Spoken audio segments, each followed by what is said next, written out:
my name is Chris Brown. I'm the CEO of ClosePoint USA. And today we have Cydney Long. And I'm kind of intimidated by Cydney because she is a photojournalist. And she has been on, I think, NBC for many years. I've seen you on TV. And we have her here today, and she's made the conversion from being a journalist into becoming a real estate agent. And my conversation with Cydney today goes into about how she made that transition. You know, what were the steps in her life that got her to where she is today to be a successful real estate agent, as she has been successful in everything else she's done. Welcome to be here with us. Thank you so much. That was such a nice introduction. Thank you. I appreciate that. I feel like I'm being critiqued as I'm doing this with you. You're not at all. No, that was great. I spent 27 years in journalism. Wow. So it was exciting, as is real estate, but I'm thrilled to have made the jump, and here we are. Here we are. So when you first started, you know, we were talking before we started the podcast about being at Shawnee High School. Mm-hmm. And you grew up at Shawnee High School, and you were big into athletics, and you did lacrosse and you ran and stuff like that. But how did you go to decide to become a journalist? Was it a sports journalist, or was it just journalism in total? You know, it's an interesting question, Chris. My dad, who's no longer with us, but he always told me, he said, Cydney, you know what, just keep on going to school. Like initially I thought, well, maybe I want to be an attorney and I want to go to law school. And he's like, yeah, just stay in school. It didn't really start to happen when I was at Shawnee High School in Medford. I went to college in Tampa, Florida. And they had, I was a mass communication major, so I majored in mass communications, and there was a tryout for an anchor position at my college at USF, and I thought, well, let me just give this a shot. So I tried out, and I got the position, and it was exciting. I was in a sorority there, and so it just sort of started to happen that I thought, you know, I think everything is with like a little tiny seed that's planted. You think you can do something, and then you put it into motion and put your plan together to say, okay, I can do this. I can become a journalist, and that's kind of how it started. So it wasn't quite in high school. My daughter's in high school now, and I don't know if she has any idea what she wants to do. But in high school know exactly what 0%. Zero. No. Okay, let's start with that. Yeah. So you go to Tampa and USF, Mm-hmm. University of Southern Florida. University of South Florida. University of South Florida. Yeah. Great area to be in. What brings you back to New Jersey? It's great questions. It was my dad again. He was my stepdad, Chris. He raised me, and it was family. It wasn't just my dad. My dad happened to be diagnosed with cancer right around September 11th, and I couldn't get home. So all the flights had stopped, I was finally able to get home. I think it was towards the end of the month, so the end of September, and we went out to dinner, and his diagnosis was great, and I said, I had been working in Tampa. We're going to jump around a little bit. I apologize. I had been working in Tampa, and then I had also been working in Austin, Texas, in the news. So it was far away from family. And I think, September 11th obviously united us in, so many different ways. But I happened to go on an interview with CBS 3 in Philadelphia and was talking to Fox 29, a couple of the stations, and Channel 3, CBS, had offered me a position. So it was just sort of impromptu that I had been home to see my dad and visit family, and said, okay, well, let me make the jump and let me come back home. Philadelphia is obviously a bigger news market than was Austin, Texas, although I had a lot of fun learning the ropes in both Tampa and Austin, and it just sort of kind of happened that I was able to come back home and be closer to family. So what part of the journalism aspect do you enjoy doing the most?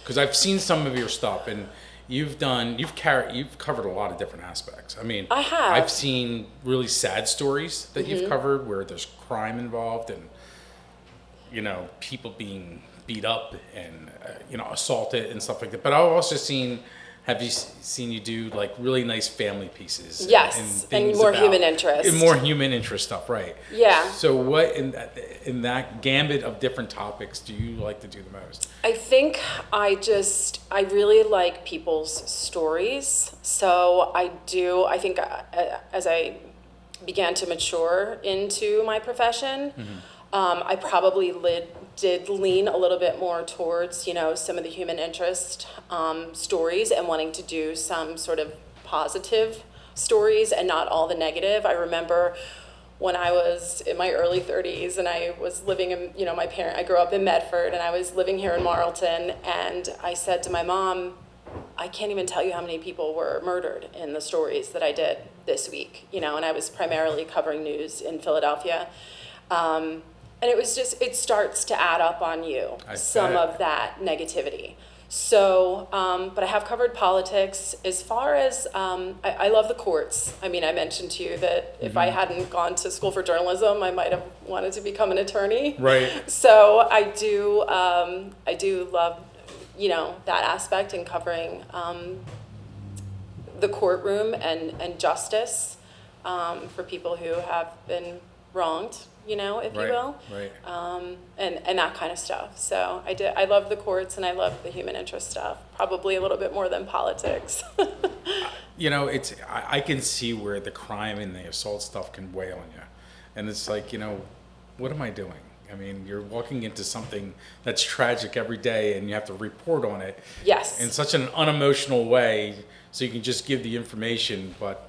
Well, in a newsroom, it's, go knock on the guy's door where the son didn't come home from the military and he was killed killed in action, or somebody was run over by a train, and it's like, oh, do you really want to do that? It's heavy stuff.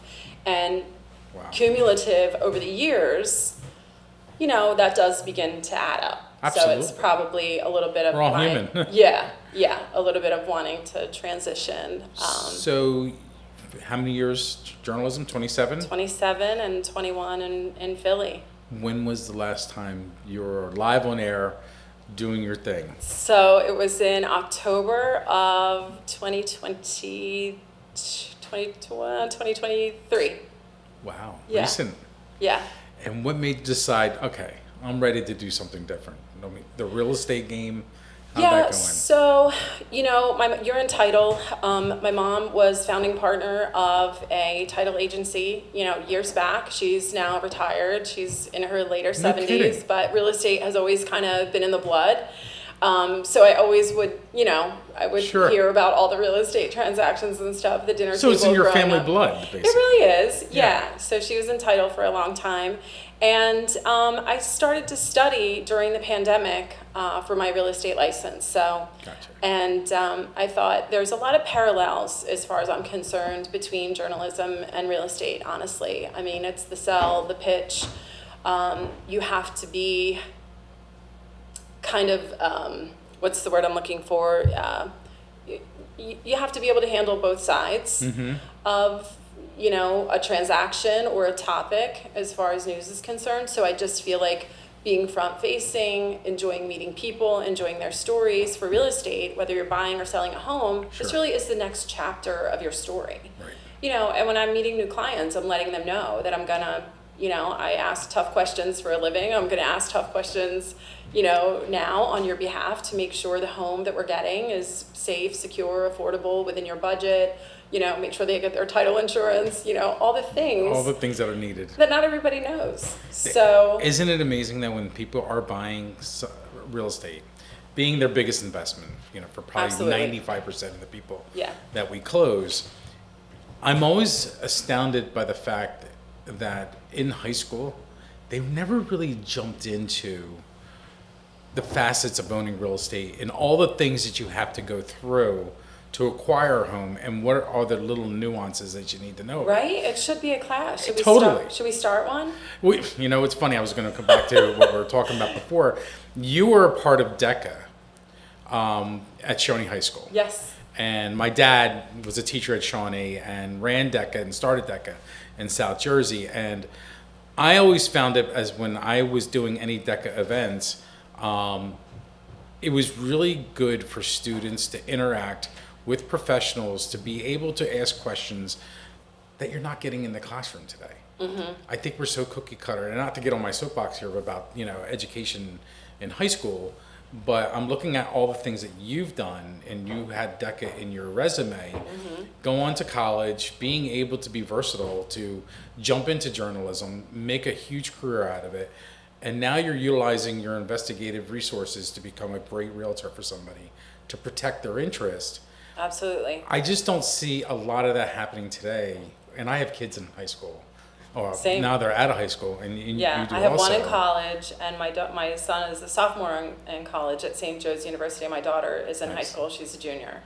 So, and I'm always thrilled my daughter's taking a class this fall, which is personal finance, because it's like, There you go. the parents are the pocketbook and the Venmo and the Starbucks and everything else.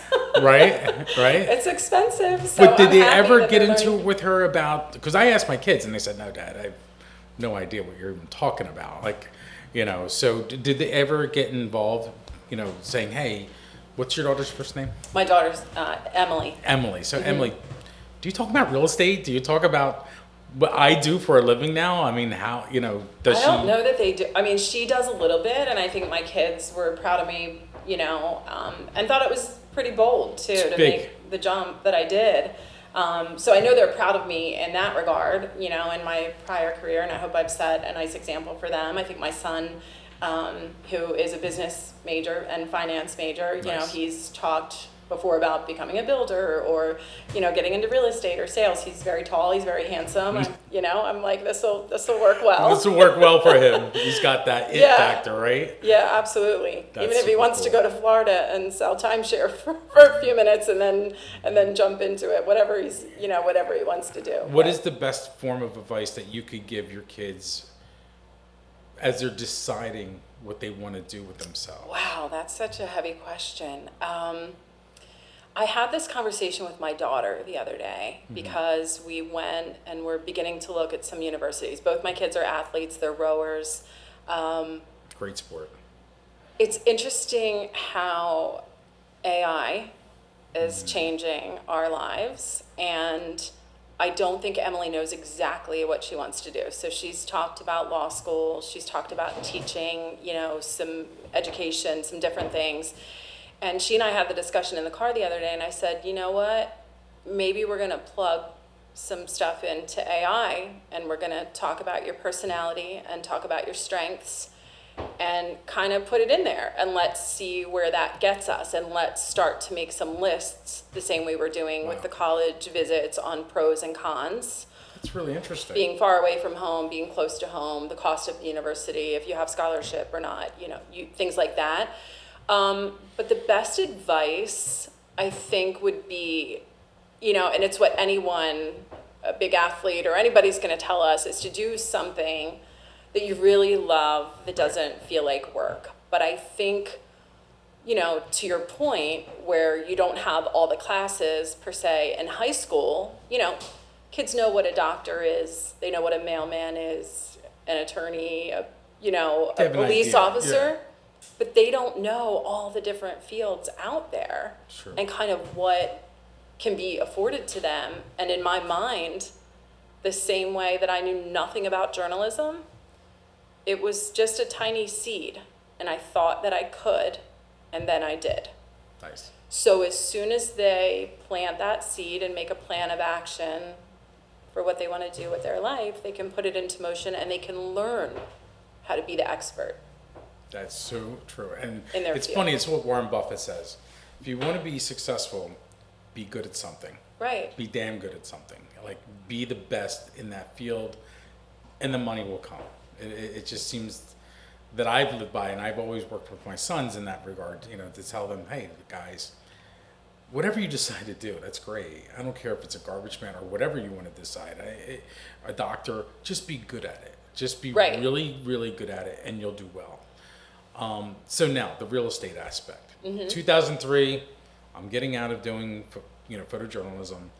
I'm now jumping into real estate. 2023. It was 2022. Oh, I got 2023, licensed. that's right, 2023. Licensed in New Jersey in 2022. I'm trying. It's crazy. Like I'm going into my second full year. So I was on the air 2023, October of 2023. It's like a blur now. Fast.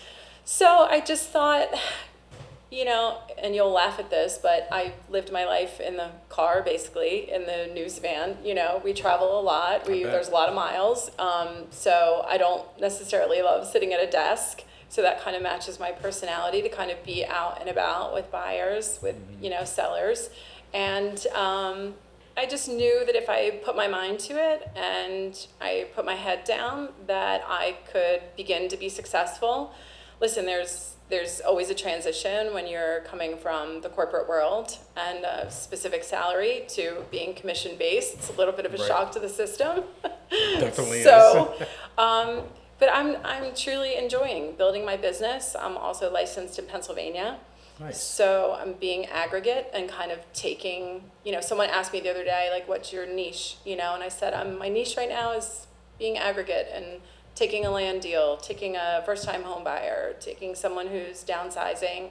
I have done a few more listings than I've worked with buyers, but I love, helping especially first-time home buyers get their house that they love. That's exciting. So yeah, I've enjoyed it. I don't know if I answered exactly what you were. You did. Where I'm wanting to go, you have real estate in your blood. And your mom was a partner in the title agency. You heard all the language and all the discussions. When you're finishing one career, you zeroed in on something that your family has done. Is that because your family did it, or you just felt it was a natural thing for you to do? Or I honestly felt like it was the natural next step. I think it's easy to see real estate agents online, on social media, and maybe they make it look super easy. I think the other parallel that I didn't mention earlier between journalism and real estate is you're constantly learning. Yes. So I learned something brand new every single day when I was, think about being given a storyline in the morning and you basically have to be the expert on it by the afternoon. Right. It's very similar in real estate, and you learn something new with every client, with every transaction, maybe with every day, little things that come up to help them. So I felt like it was the natural progression of doing something sort of similar, but also being able to be a little more present with my family.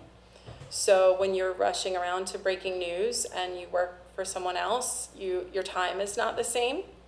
So if I can schedule myself to handle my transactions and my clients and also be with your family, be able to go to Boston next week when my kids are rowing at the head of the Charles, I'm excited because I don't have to take off. Exciting. I can go see them in their element. I agree. I have all my kids are in sports, and that is something that decided for me as to be an owner of a company where I can schedule myself to be with my kids. Absolutely. And that or was coach their teams.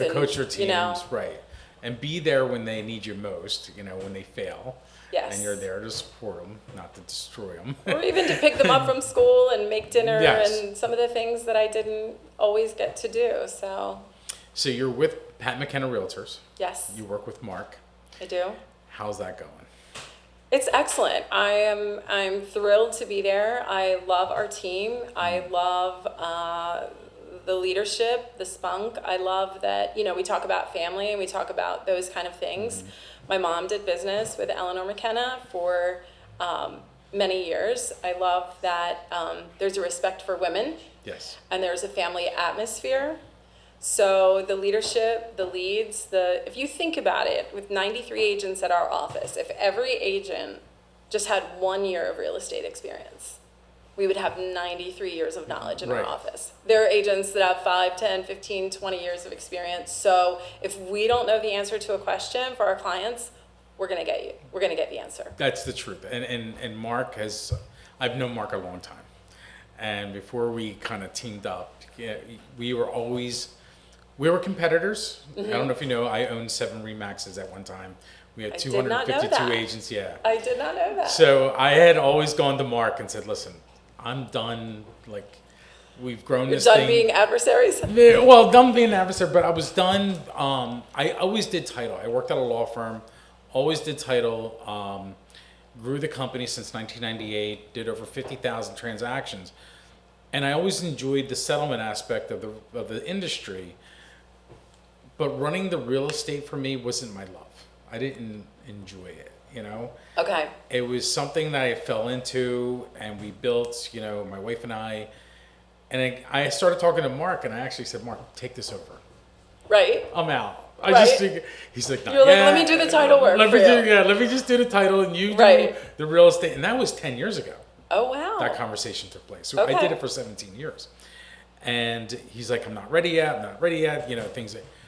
So we just always stayed together and friends. And we developed this relationship where it's based on trust, respect for each other. We're both grinders, getting up early, in the thick of it every day. Yeah.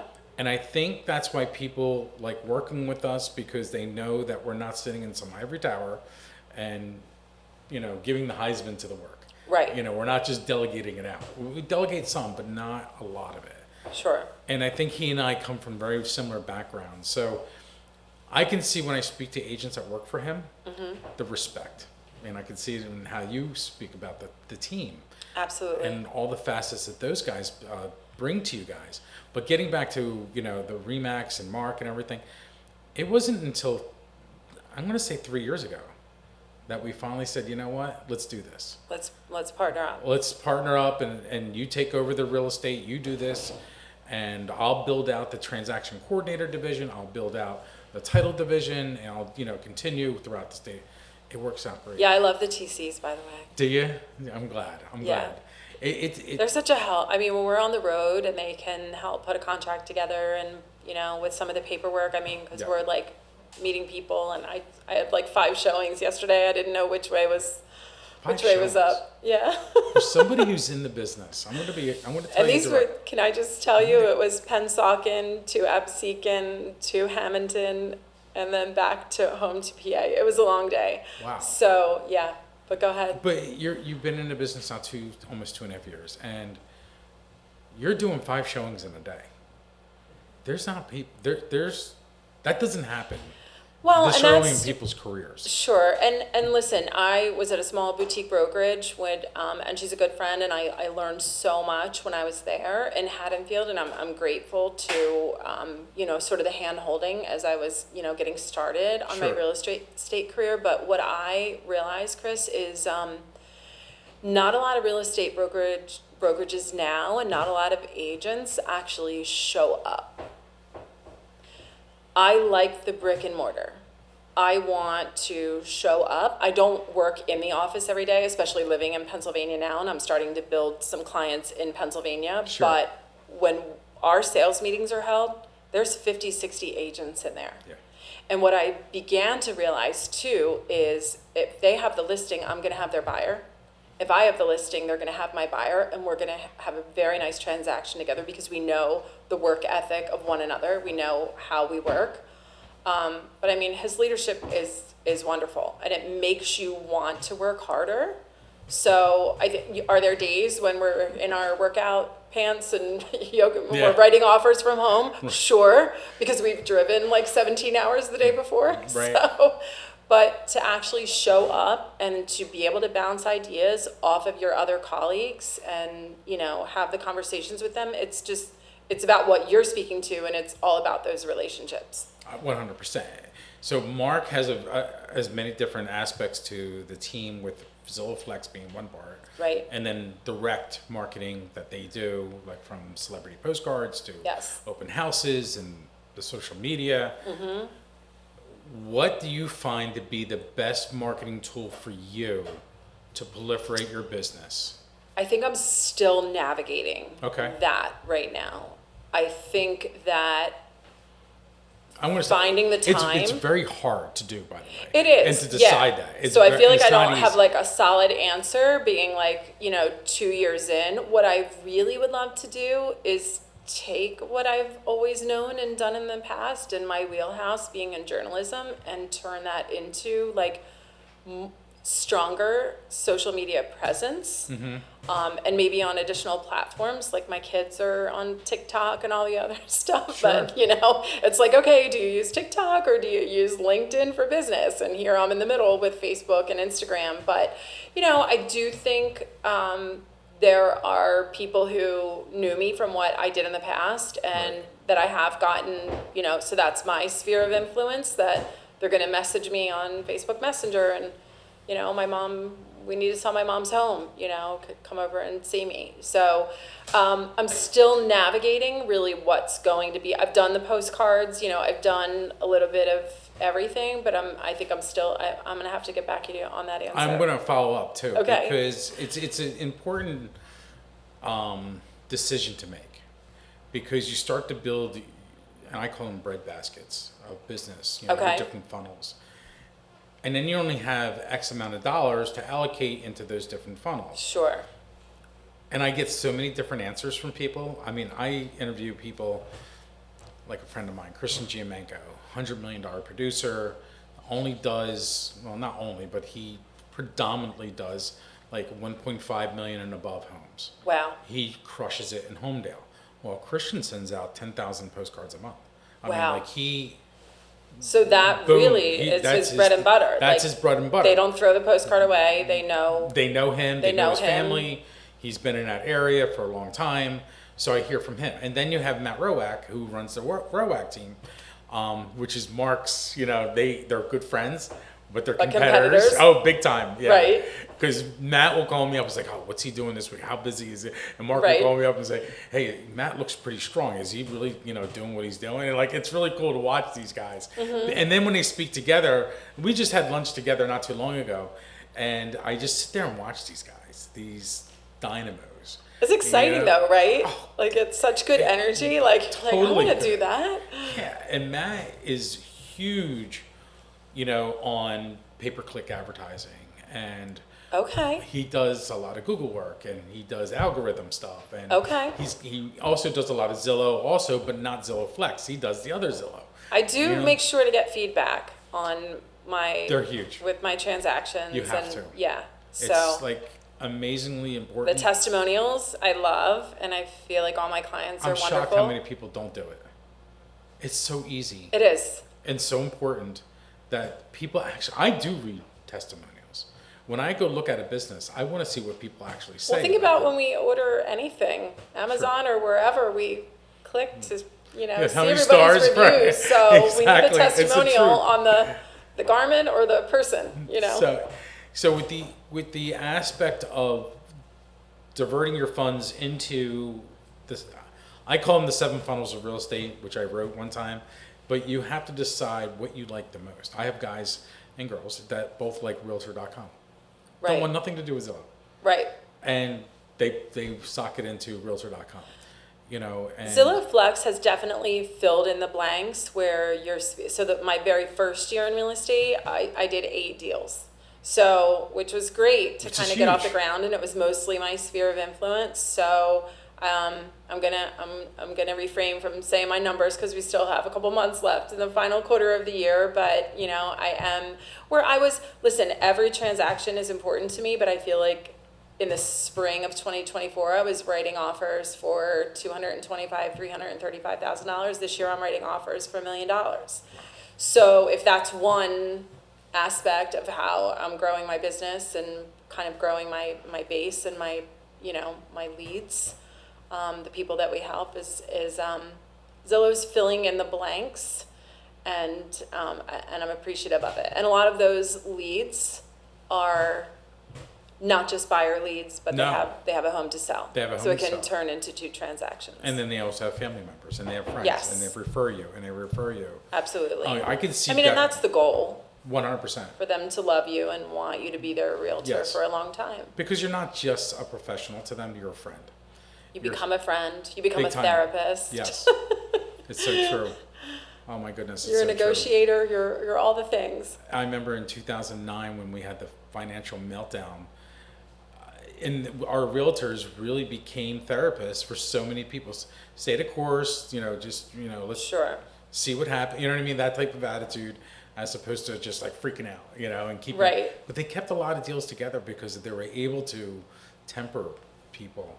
Yeah. And to say, you know what, let's take a deep breath. We'll figure it out. We'll see what Wall Street does and Sure. all those things. And I just remember, though, I think we had something like close to 350 files in the pipeline.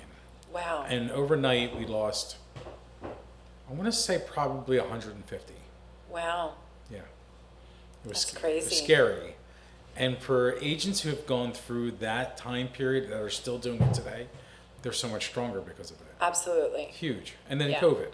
Yeah. That was a whole different ballgame on how to manage your business remotely and do showings remotely and this whole new set of technology. I know. It's, I look at someone like yourself who's coming into the industry, but think of somebody who doesn't have the background that you have in business. Mm-hmm. That, you were an investigative journalist. You dealt with all these different topics. There's people coming in that have no clue. Right. As to what was really taking place. Yeah. And you have a foundation to Sure. guide you to deal with those things, Sure. if and when they happen again. Yeah. Because they will. Yeah, I'm grateful for that. And trust me, there were moments You're where... well equipped. Thank you. I Thank you. Just listening to you and how short of a time period that you've been doing this, you have that Thank ability. you. I'm seeing it. That means a lot. Thank you. And I like the fact that you're open to learning more.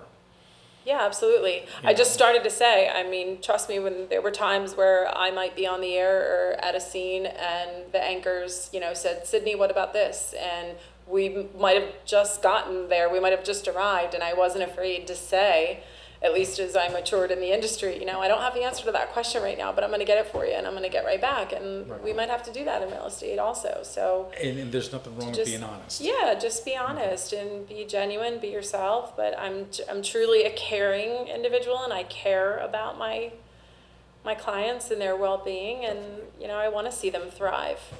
So, in your office, how much training are you getting? Not just from Mark, but from everybody else. Oh, it's. I don't know exactly how to measure it, but it's to those. It's to what I just spoke to. If I don't know something, there's always someone to go to bounce a conversation off of, to say, hey, how did you handle this particular transaction? When you're talking to new buyers, they don't know what an appraisal gap is. They don't know what any of this language, you know what I mean? They don't know any of the terminology. So you're teaching them, but I feel like by and for the colleagues that I have at PMR, you learn. I just closed a deal in Haddonfield on Friday. Mm-hmm. And it was my first $1 million deal. Mm-hmm. And I had worked with the clients for several months, and we came out of contract on one house that had like asbestos in the attic. Okay, I won't say a whole lot about it. It was No, called, go ahead. it was called vermiculite. I learned so much about vermiculite. I have no idea what that is, but It's that's a awesome. very specific type of asbestos that came Right. from a mine in Montana. It kind of looks like cat litter that's in the, So in any case, I learned that if that particular material is tested at a lab in Cinnaminson, then, and it's funny because it's kind of newsworthy, but if it's tested and it's from this specific mine in Montana, then this Montana mine will pay for 60% of the mitigation of that. Like, it was so cool because I was like, it could be like a $15,000 to $25,000 job, and I'm like, okay, well, if it's from this specific mine, let the miners pay for it. Let them pay for it. I don't want it to come out of my client's pocket. So that's just like a little bit of the background, huge. Research that we're doing that people don't think about. And they're like, oh, she made that phone call for us and she found all this stuff out. In any case, we came undone. That is totally cool. It was neat. It was very neat. We came undone from that contract. We put an offer in for another house, and we didn't get it. We got rejected. And I stayed on top of that listing agent. And I said, this is a beautiful offer. It was over $1 million. It was all the things. They weren't worried about the millionaire's tax until they were. And we kind of, together with the lender, we put our heads together and we said, you know what? We're gonna offer to pay for more things, and we're gonna write a beautifully unique offer that kicked the other guys to the curb, and we got the house and we settled Friday. That's huge. It was great. How did you learn to write the offer? PMR. Is that true, or is it because It of your is. I mean, journalism? You're a journalist. I did write offers at my prior brokerage, but you know, the TCs here at ClosePoint USA have you know, held a lot of our hands. You know, Donna and Megan and Kimberly and Ruth, the girls that are here and help us, you know, work on the you know, the agreements and so forth. It's been great. So Wow. I didn't necessarily like go to YouTube and learn how to write offers. So I would go to, you know, one of my colleagues, and Mark does do different periodic trainings. We're doing trainings like every Monday night. Like we'll have one on inspections, and we'll have one on writing, you know, making sure you're checking all the boxes on a listing agreement when you go to a listing appointment. Mark has probably told you, but he goes to like more than 365 listing appointments a year. So I don't know if it's like 389 or if he does 2 on specific days, whatever. But I mean, he's on a listing appointment all the time. So, and he's a wealth of knowledge to be there with him, you know, to kind of sell ourselves and how many eyeballs we're going to get on your listing. It's going to be Zillow Showcase. We're going to have the video, and, you know, so, but it's a constant learning. So. And you got a good mentor, because the guy is incredibly impressive to me, and the way he constructs his day to be available to people. Yeah. That is insanely hard to do. It is. 93 people, and he makes himself. And to keep his head on straight, and and still like have humor in the He does have humor. He cracks us up in the meeting. Like it's just he's some of the stuff that comes out of his mouth, you're like, oh.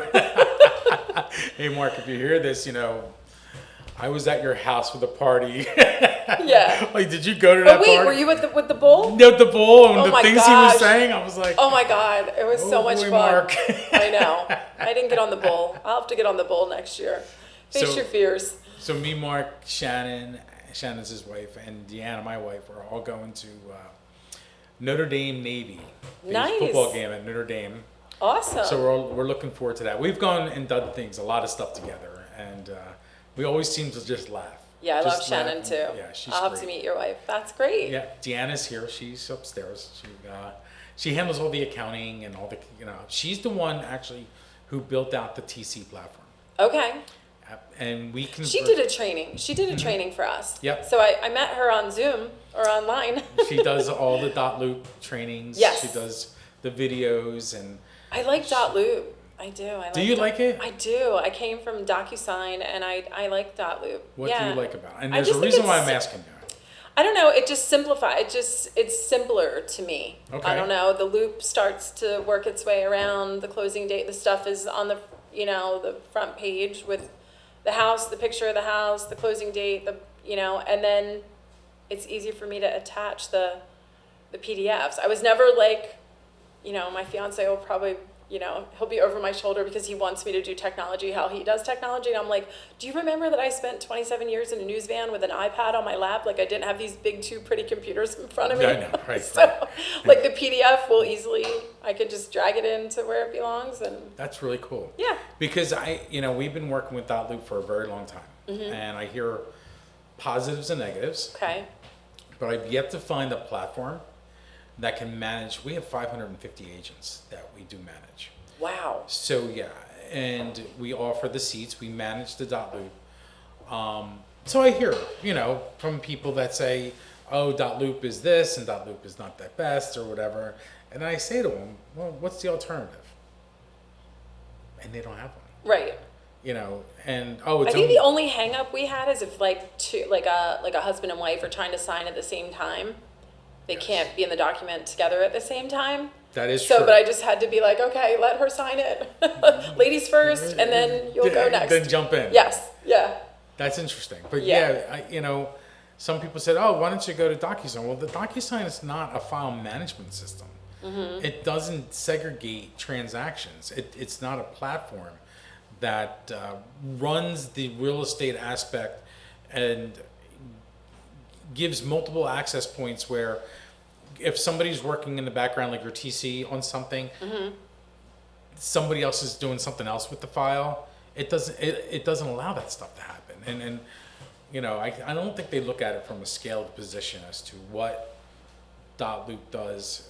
But I'm trying. If something's better out there, I'll be happy to take a look at it. For me, I feel like I'm a visual learner, so I just too. kind of like the. Yes. I like how it's laid easy, out. Boom. Yeah. I can see who did what, when Correct. emails came in. Yes. So. Signed, not signed. Correct. And I Waiting think, on others. I also think our training is pretty good. I think you being an agent who's been here with PMR for a year? It'll be a year in February. February. Mm-hmm. And look how fast you adopted to the whole system. Yeah. And that's huge for me to hear, because if I'm hearing people saying there's just such a big learning curve in .loop, how did you, who didn't know anything about .loop? I didn't. And you're talking about it as if you've been working on it for 10 years. It takes a little bit. I mean, it takes. No, I'm impressed by It's always that, an though. adjustment, but yeah. What's the next thing for you? You said you got a fiance. Marriage? Yeah. We'll talk about that when we get Emily, when we figure out Emily's college. Okay. It's different, Chris, when it's your second time around. And he's wonderful, and we built new construction in Bluebell. He's a Nice. lieutenant with state police in Pennsylvania. Cool. So the Jersey girl is now living in PA, but enjoying that. My daughter is at a new high school there. I may have mentioned both my kids enjoy rowing. They're both pretty elite athletes, so we're super close to her high school, and we're kind of focused on figuring out her college. Taking it day by day. Yes, yeah. There's a lot of different moving parts Oh, no with doubt. like the recent sales of both of our homes, and we might have done something a little bit sooner, but when you're selling and buying houses and moving high schools and looking at colleges, lot. and you just said, all right, take a deep breath, and yeah. Where do you think she may go? Sky's the limit is what I tell her, honestly. But if you were to guide her, I know you have something in the back of your mind. We're looking at 4 or 5. We're in that moment right now where we're trying to narrow down 4 or 5 colleges, because we're not, listen, when they're 16, they think you can travel and fly on a plane and drive everywhere and look at every single university. But she's in a program called NCSA, which is Next College Student Athlete. Mm-hmm. So a lot of the coaches, we saw Drexel University the other day. Nice. They have co-op program, which I actually liked Drexel a little bit more than I thought I was going to like it, because I think too my daughter is maybe a visual learner, and that whole experiential or experimental learning when you go to Drexel, I don't know if you know this, but you go to school for 6 months and then you work for 6 months, and it's not an internship. My wife went to Drexel. Okay. She got her master's there in accounting. Excellent. Okay. And it's an amazing school. Yeah. Amazing. So, but that was our very first, honestly, this past weekend. So we were there on Saturday. It was our very first college visit. So Okay. we're going to be in Boston. She does like a couple schools down south. When you're a rower, it's nice to be on the warm water and But isn't that like an Ivy League not in the thing? Everglades where the alligators are, but No. so, I don't want to do that. so it's we funny. don't know just yet. So I have one law school now, Okay. Brian, who you met out front. Okay. And then That's awesome. my second son is at the Naval Academy. He's in his junior. We're thinking about that too. If you want any information, be happy to. I would love that. If you want to meet him down there, he's one of those guys. He plays baseball. Okay. He's the starter. Yeah, he's one of the starters for the team. That's awesome. And then my third son is a baseball player at the United States Merchant Marine Academy. Wow. So if you want something So about much rowing, to be proud of. yeah, it's cool. Seeing how hard they work and the discipline and the Absolutely. precision of what they've become Yeah. is really interesting to watch, especially from guys who never make their beds to now Yeah.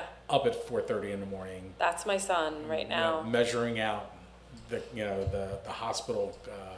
What do they call it? The hospital corners on a bed. Oh, which wow. yeah. At the doing Naval all that Academy? stuff. Yeah, and, Wow. And Merchant Marine. Yes. So, and then I got a 13-year-old, my little guy, who's You're busy. a care and doesn't have a care in the world other than I guess just playing not. baseball. Right. That's all he wants to do. That's awesome. So yeah, that's why we're going to Notre Dame with Mark. To go see Notre Dame play the Naval Academy. That's Navy. great. Yeah, so it's gonna be fun. we're looking forward to doing that. So, any trips coming up for you?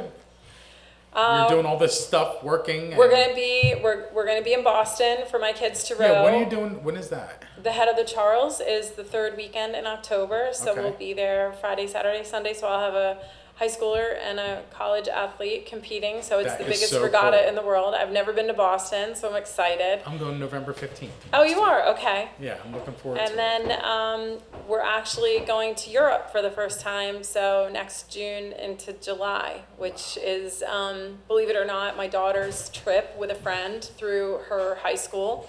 And we decided, a couple of the parents, her best friend Okay. and Tyler and I, and we're jumping in. It was a great price. We're going to be Good for in you. Switzerland, Italy, France, and Spain. That is so cool. Over like 14 I days. said to my wife, I said, we have our passports. Why are we not going away? And then you look at the schedule, and Evan's playing in Who's playing which Virginia. Yeah, tournament, exactly. which You baseball send her game, your- which regatta, like where am I supposed to be? exactly. Yeah. Exactly. So we're excited, and we figured, you know what, if we do it this way, and even if it's not the most elite hotel that you stay in, we can decide which countries we maybe want to go back to another time, just because we've never been. So we're thrilled. So I got one last question. What do you Yeah. want your clients to remember their real estate transaction with you? Let's say 10 years from now, and someone says, "Oh, how was your real estate transaction?" Wow. I want them, I honestly, I want them to remember me and remember what great care I took of them during the transaction. I want them to love their purchase and love where they are, Sure. I think is probably The biggest compliment. the that you biggest thing. Yeah. And to, Nice. I had my clients in Haddonfield say, without you, we wouldn't have been to this point, and it meant so much. They settled on the home and had a 3-day weekend to move in, but I was the one on the other side thinking, how does she feel waking up in her new house today? How do they feel with their daughter? And, how does she feel coming home? They lived in Philly, and, now they're in Haddonfield. So, like, how does it feel driving home from work to your new house? And so your clients stay with you, and I want them to remember me being a caring, tough negotiator, realtor. Relentless. That's what I got from you. Yeah. Staying on top of the listing agent like that after because a lot of agents, they just walk away and say, "Yeah, you know what?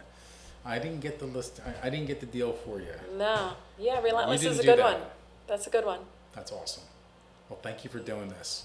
Thank you for having me. It was awesome. Yeah, it was a great conversation. I'll Appreciate be it. seeing you around. Absolutely. Good deal. Thanks, Chris. My pleasure.